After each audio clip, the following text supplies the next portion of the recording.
Hello and welcome to another Psalms Devotional. I'm Jesse, and today we're going to be diving into Psalms chapter 16.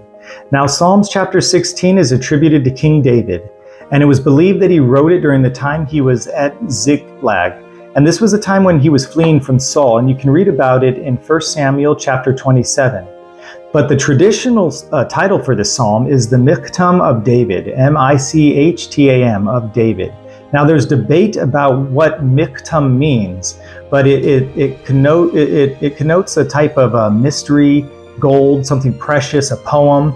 So many have called this the psalm as the secret of true happiness. So we should also note that this psalm is considered one of the great messianic psalms because it's mentioned by Paul and Peter when they're referencing Jesus in Acts 2 and Acts 13. And I'll give you an example. I'll read Acts 2, verses 31 through 32. It says, "Seeing this in advance, he spoke concerning the resurrection of the Messiah. He was not left in Hades, and his flesh did not experience decay. God has resurrected this Jesus. We are all witnesses of this." This is a reference to the last two verses of Psalms chapter 16. And so, getting into it, where does one find true happiness? Well, before we dig in, go ahead and pause this video and read chapter 16 on your own. Go ahead. Welcome back. So again, where does one find true happiness? Well, the first thing is if you're looking for that true happiness, that joy that surpasses all understanding, that joy of the Lord, I should say, then you should understand that without God, it's no good. Without God, life is not good. Now, someone may argue and say, no, I have a good life and I don't have God. Well, I would argue that all those good things that you feel are giving you happiness fade, and you're seeking it all the time in other things. It's just this ongoing process of seeking and getting that joy back. It fades and then it goes away. And so that's why I say without God, it's no good. And we see that in this psalm, the secret to true happiness, because it's important to note that this psalm starts off different. He points out how we can have this happiness. It starts out not with a cry for help like the other psalms or a plea for some sort of assistance or rescuing. It starts off with complete confidence right off the bat. He sees that God is the only source of all life, all good in this life, and that he is his refuge, his peace, his comfort. You see, sorrows come to those who do not find refuge in Yahweh. And we see that in verse 4 when it says, "The sorrows of those who run after another god shall multiply their drink offerings of blood I will not pour out, or take their names on my lips." Without God, it's just no good. Serving anything besides Yahweh is meaningless. And it's meaningless because these things, they bring temporary relief, like I said earlier, but then sooner or later reality kicks in. And the fact is that serving idols, worshiping idols, things that are not God, that's just wrong. And what's the point? Because they have no power. They're works of man. They're powerless. And you can read more about that in Isaiah chapter 44. So the secret to true happiness is a life dependent on Christ, a life dependent on Yahweh. For the psalmist, for him to take refuge in God, it means to rely on him and acknowledge him that he is the one sovereign over all things.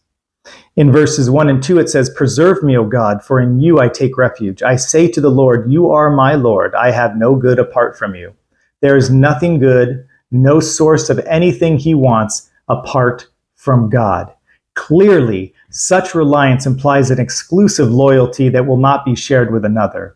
And this is how you can live an unshakable life. This is how you can build your life on that foundation of rock instead of sand. This is where the joy of the Lord comes from. So without God, it's no good. Second thing that will bring joy to your life and assurance is because of Jesus, we are not abandoned. Because of Jesus, you are not abandoned. You see, David didn't see God as an impersonal and far away one. No. He saw God as a personal and near at hand God. He was there. He was giving him counsel. He was giving him guidance. He was giving him assurance, forgiveness, joy, rebuke when he needed it, correction. And right here in this small verse, in verse 7, it kind of just explains it all.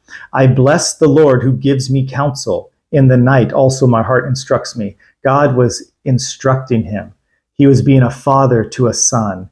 He was being a creator that wants to show how his creation was created and what their purpose was. A personal, loving God that wants to do life with you. David saw this. And because of this, David did not treat his relationship with God as a Sunday religion. No, he treated it as a 24-hour relationship. You see, God was always before him, and God was the center of David's life. So the question is that the same for you? Is God, is Christ the center of your life? Does he sit on the throne of your heart?